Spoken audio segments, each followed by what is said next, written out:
이게 임금에 대해서 우리가 보통 최저임금 얘기를 하고 적정임금 얘기도 하고 생활임금 네, 또는 뭐 공정임금 네.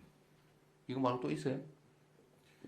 원래 이제 최저임금은 법으로 정한 최저 기준을 정하는 거고 생활임금은 최저임금보다 조금 높게 지방 네, 정부별로 그건 이제 조례로 정하는 것이고 적정 공정임금 뭐예요? 그럼?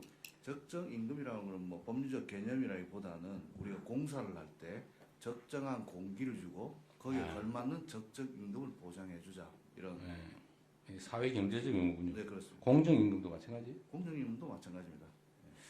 네, 법률적 용어는 최저임금하고 생활임금. 최저임금은 이 이하로 주면 절대 안 된다. 네, 최저지요, 최저. 최저. 네. 그런데 내가 궁금한 게 전에도 한번 국무회의에서 얘기했던 것 같은데 왜 정부는 정부 공공기관 뭐 지방정부 할 것 없이 뭐 사람을 쓰면 꼭 최저임금만 줘요? 네. 왜 최저임금만 주는 거예요? 이게 지금 행안부 지침인가요? 지침이에요? 왜냐하면 최저임금은 이 법으로 이 이하는 주면 안 된다는 최저선을 금지선이지 그거만 주라는 게 아니죠. 적정한 임금을 줘야 될 거 아닙니까? 맞습니다. 그리고 특히 나는 기업들은 돈 벌기 위해서 자기 법이 허용하는 또 사회적으로 용인되는 법에서 최저로 주고 이익을 최대하고 뭐 그건 심정적으로 이해하는데 정부는 돈을 잘 쓰는 게 의무인 조직이잖아요. 뭐 저축하는 게 정부가 하는 일이 아니잖아요. 잘 쓰는 거, 효율적으로 쓰는 거. 근데 그 왜 사람들을 쓰면 그 노동에 상당한 적정한 임금을 줘야지 법이 허용하는 최저를 주냐고요. 그래서 공공기관 같은 데는 표준 노인 단가라는 게 있습니다. 최저임금보다 조금 높게 말하자면 지방정부에서는 생활임금처럼. 생활임금 뭐 어디 한 데는 얼마 안 되고 다 최저임금 주고 있었어요. 네, 그래서 표준 노인 단가. 다른 기관들은 어떠세요? 다른 정부들? 다른 부처는 어떠세요? 대표님 그게 이제 최저임금 말고 적정임금 예, 줘요? 그게 이제 기관별로 사실은 공무직 같은 경우 다 틀립니다. 그게 이제 출발이 좀 소위 저 부처 힘 있는 부서는 좀 높게 올라가 시작이 되고 여성 가족 즉 성평등부 같은 경우는 굉장히 낮고 이래가지고 제가 예산 실정할 때는 이쪽을 많이 이렇게 올려줬습니다만 한꺼번에 되지는 않고 특히 공무직, 뭐 일용직, 네. 비정규 이건 거의 예외 없이 최저임금을 주고 있는 것 같아요. 그게 마치 당연한 것처럼. 일종의 기준이 되고 있습니다. 그래서 이거를 뭐 노동부에서 좀 무슨 선전 작업을 하든지 해서 이걸 인식을 바꿔야 해요. 최저임금은 법이 허용해서 절대로 그 이하로 주면 안 되는 금지선이지 그 권장되는 임금이 아니잖아요. 네, 그럼 정부는 적정하게 노무의 대가에 상당한 대가를 줘야죠. 그래서 이것도 그래서 뭐든지 최저임금을 주는 게 마치 잘하는 것처럼 생각하는데 그렇게 하면 저는 안 된다고 생각해요. 적정 임금을 줘야지. 각 부처에서 고용을 할 때 이럴 때도 특히 비정규직에 대해서 일용직이든 뭐 이런 비정규직에 대해서는 더더욱 적정 임금을 줘야 된다. 그리고 제가 전에도 한번 말씀을 드렸는데 똑같은 노동에 대해서 똑같은 대가를 지급하는 건 일반적인 상식이잖아요. 그래야 되는 거지. 물론 현실적으로 못 그런 경우가 있지만 그러나 정부는 선도적 역할을 해야 될 거 아닙니까? 그러면 기본적으로는 동일한 노동에 대해서 동일한 임금, 동일한 적정 임금이 주어지게 해야 되는데 정부 역시도 똑같은 일을 시키는데 그 정규직, 그러니까 안정된 고용 안정성이 있는 쪽이 임금이 더 많아요. 그런데 잠깐 쓰는 똑같은 일을 하는 사람의 임금이 더 적어요. 그 최저임금 주고 그런단 말이에요. 근데 원래는 저는 반대가 돼야 된다고 생각해요.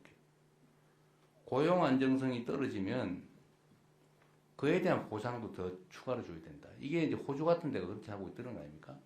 대체적으로 합리적인 사회는 똑같은 일을 하되 비정규직은 더 많이 주는 거예요. 근데 우리는 똑같은 일을 하는데 비정규직은 더 적게 줘요. 한 5, 60%밖에 안 준다는 거 아닙니까? 사회 평균적으로. 저는 이게 우리 사회의 발전 가능성 가로막는다고 생각하거든요. 그럼 정부부터 먼저 좀 이렇게 모범이 돼야 된다.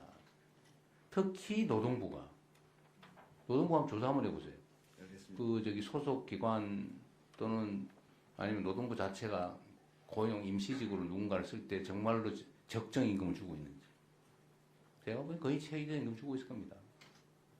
정부 전체적으로 또 공공 영역, 공기업 이런데도 이 임금에 대해서는 좀 생각을 근본적으로 바꿀 필요가 있으니까 노동부가 그거 좀 챙겨보세요. 알겠습니다. 우리 그래요. 정부가 네. 공공부문의 모범적인 사용자로서 그럼요. 역할을 할 수 있도록 대한민국 최대 사용자가 정부 공공기관 아닙니까? 그렇게 하겠습니다. 그죠? 그리고 또 한 가지는 제가 경기도 이때 한번 그 실제로 시행을 하다가 나왔는데 퇴직금은 1년이 지나야 주는 거잖아요. 예, 1년 이상 근무하는 자에 한해서 근데 왜 11개월, 15일 된 사람은 왜 안 주는 거예요? 그래서 이제 그 제도를 이제 악용하는 경우. 그러니까 그래가지고 맨날 정부가 그러고 있어요. 정부도 사실은 2년 지나면은 정규직 된다고 이 1년 11개월 만에 다 해고하죠. 계약도 아예 1년 11개월만 하죠. 또 퇴직금 안 주겠다고 11개월씩 계약하고 있어 지금 전부 다. 그리고 한 달 쉬었다 다시 채용하죠.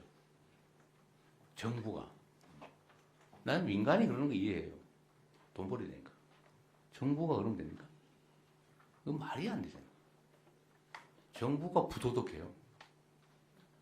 이러면 안 된다.